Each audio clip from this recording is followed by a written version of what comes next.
In this episode, we're going to make macOS feel much easier to support by treating it as a system with its own logic instead of as a Windows computer with a different look. Many beginners feel comfortable supporting one platform and then become unsure as soon as they sit down in front of a Mac, even when the user's problem is something ordinary like setup, updates, accounts, storage, or a printer. That feeling is normal because macOS uses different menus, different terms, and a different style of organizing common tasks. The good news is that the same support mindset still works. You still need to understand how the system is installed, how settings are organized, which built-in tools are meant to help, and how to move through simple troubleshooting without jumping to dramatic conclusions. Once you stop trying to force Mac support into another platform's habits, the system becomes much easier to read, and everyday support work starts to feel much more calm and manageable. Before we continue, a quick note. This audio course is part of our companion study series. The first book is a detailed study guide that explains the exam and helps you prepare for it with confidence. The second is a Kindle-only ebook with 1,000 flashcards you can use on your mobile device or Kindle for quick review. You can find both at Cyber.Me in the Bare Metal Study Guide series.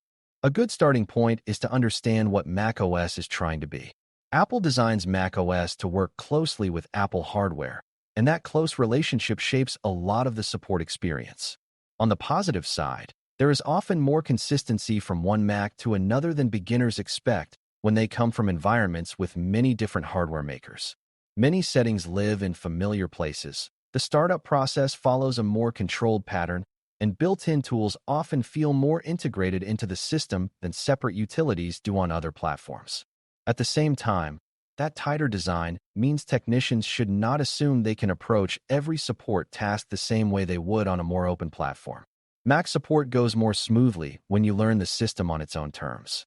If you understand where installation choices live, where device settings live, how system maintenance is presented, and what built-in recovery options exist, you can support a Mac very effectively without treating it like something mysterious or fragile. Installation on a Mac is usually simpler from the user's side than many beginners expect, but that does not mean technicians can ignore the choices involved. When a Mac is being set up, the process is not only about loading the operating system, OS. It is also about deciding how the machine will be used, who the primary user is, what language and region settings should be chosen, how the network will be joined, and whether the system will connect to Apple services during setup. These early decisions shape the user's experience from the very beginning. A technician should pay attention to whether the device is a personal machine, a shared machine, or a company-managed machine, because that changes how accounts, privacy, and support expectations should be handled. The basic lesson is that installation is more than getting to the desktop. It is the first chance to create a clean, sensible starting point that reduces confusion later instead of creating it. One of the biggest beginner support topics on a Mac is the account and setup relationship with Apple services. Many users connect their Mac to an Apple account very early in the setup process because it enables features that make the device feel more personal and more connected to their other Apple products. That can be very helpful for the user, but it also means technicians should understand that some settings, synchronization, and recovery options may now depend on that account. If the user cannot sign in, forgets their account details, or is confused about what is syncing between devices, the support issue may not be local to the Mac alone. It may be tied to the broader Apple account experience. For beginners, the important thing is not to memorize every Apple service. It is to understand that setup choices can link the Mac to cloud features, device tracking, app access, password storage, and synchronization. Those links can simplify support when they work well, but they can also complicate support if the user does not understand what is local and what is part of their account. System settings is one of the most important places to become comfortable in macOS because it is where a huge amount of everyday support work begins. When users talk about display problems, sound problems, trackpad behavior, keyboard behavior, privacy permissions, notifications, battery life, network connections, or user account issues, the answer is often somewhere in system settings. Beginners sometimes feel lost because the names and layout are not identical to what they already know from other platforms, but the idea is very familiar once you settle down and look at it clearly. This is the central control area for how the Mac behaves. A technician who learns to move through system settings with a purpose will solve many ordinary problems without needing any advanced tools at all. Good Mac support starts with knowing that you do not have to panic when something feels unfamiliar. You usually need to ask which part of the user experience is wrong. Then go to the settings area that controls that behavior. Display, sound, and input settings are especially common because they affect how comfortable the Mac feels every day. A user may believe the screen is failing when the real issue is brightness, scaling, resolution, or color behavior. Another may think the speakers are broken when the wrong output device is selected.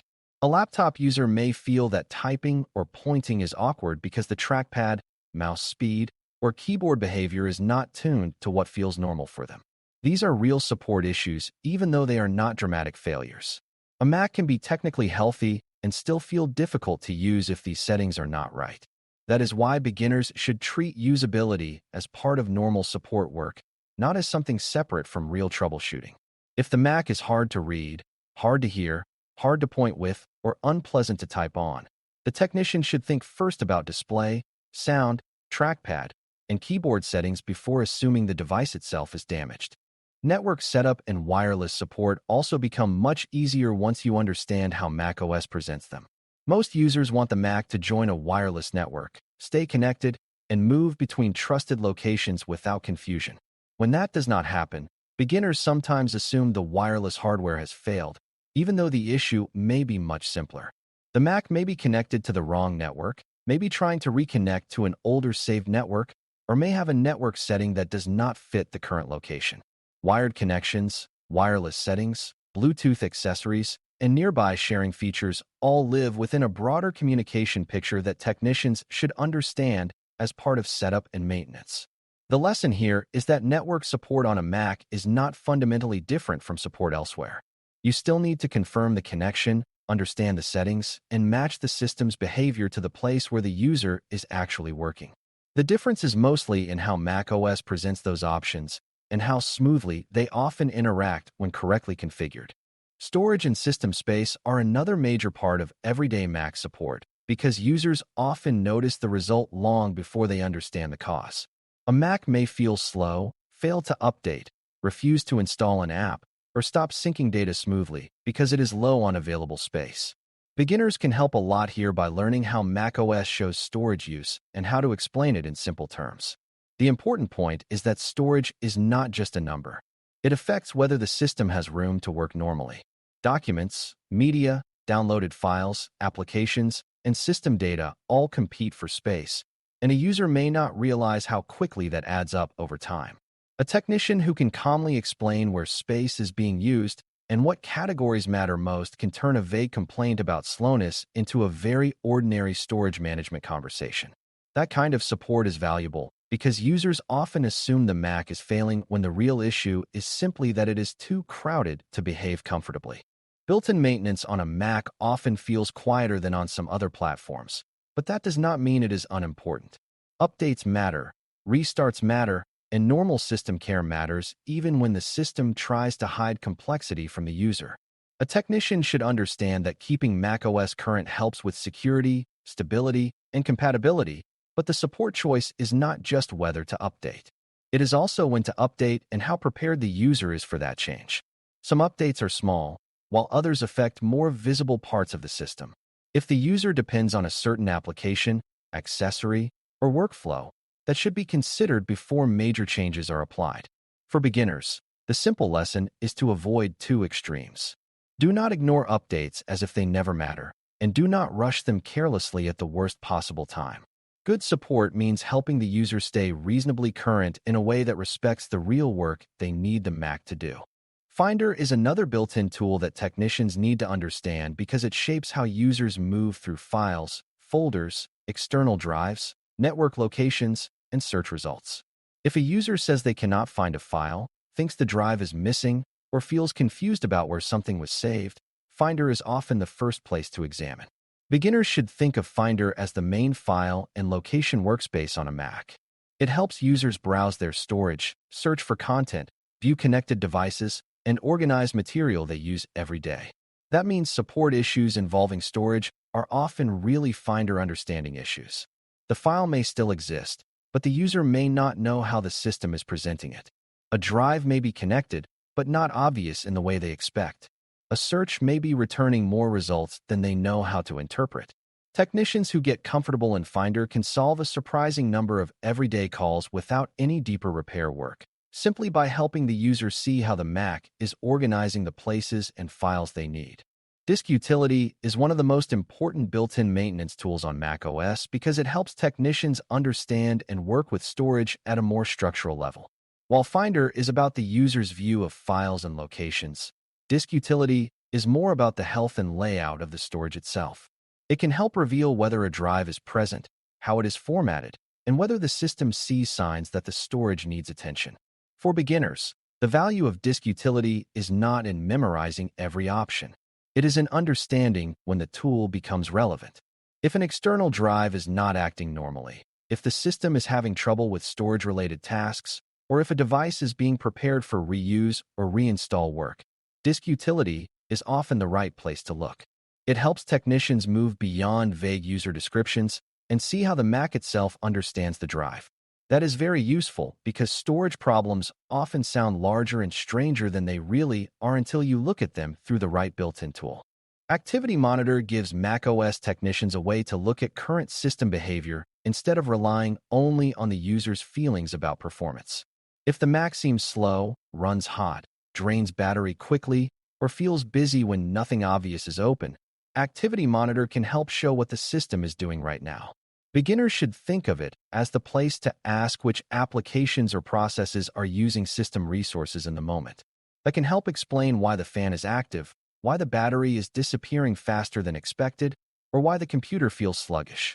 It is especially useful because users often say the whole Mac is slow, when the real issue may be one application using too much processing time, memory, or storage activity. A technician who checks Activity Monitor can start replacing guesses with evidence. That is an important support habit on any platform, and it matters just as much on macOS as it does anywhere else. Troubleshooting startup and deeper system behavior on a Mac becomes much less intimidating once you understand that the system includes built-in recovery paths meant to help when normal startup is not enough. Beginners do not need to think of recovery as some rare expert-only situation.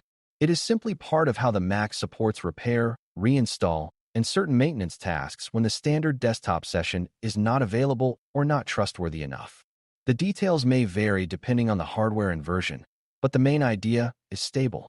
The Mac has a way to reach a recovery environment where technicians can perform important support work without relying on the normal user session.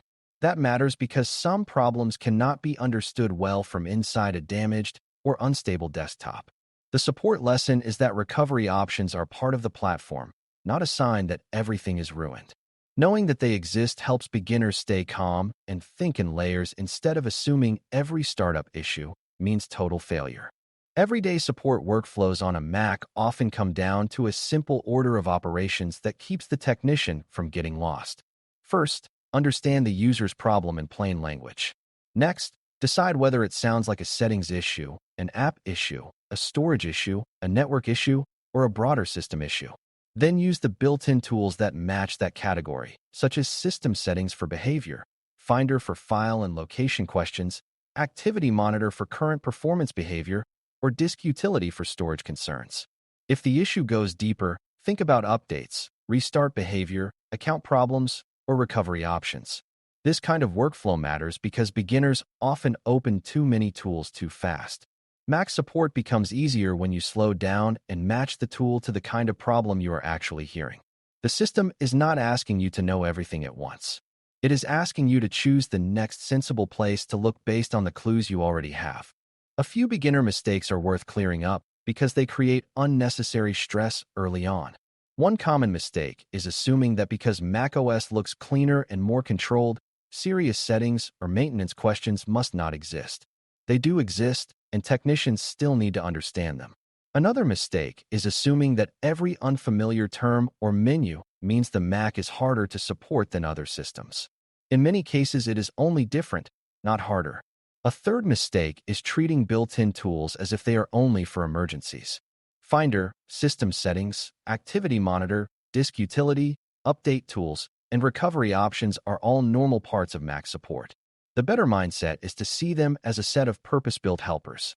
Each one shows a different layer of the machine. When you stop expecting one screen to explain everything, the platform becomes much more understandable. That is what makes support feel steady instead of overwhelming. By the end of this episode, the main idea should be clear. Mac support becomes much easier when you understand installation, settings, built-in tools, and troubleshooting as parts of one connected support flow instead of as isolated tasks. Setup choices matter because they shape accounts, network behavior, and service integration from the start. System settings matters because it controls everyday behavior in areas such as display, sound, privacy, input, and connectivity. Finder matters because it shapes how users understand storage and file locations. Disk utility matters because it helps technicians look at storage more directly. Activity monitor matters because it turns vague performance complaints into visible system behavior. Recovery options matter because they give the platform a deeper support path when normal startup is not enough. When beginners learn to work through these everyday Mac workflows calmly and in order, macOS stops feeling like a strange platform and starts feeling like a well-organized one that can be supported with clear thinking and steady habits. Thanks for listening. For more audio courses, daily newsletters, and more, please visit BareMetalCyber.com.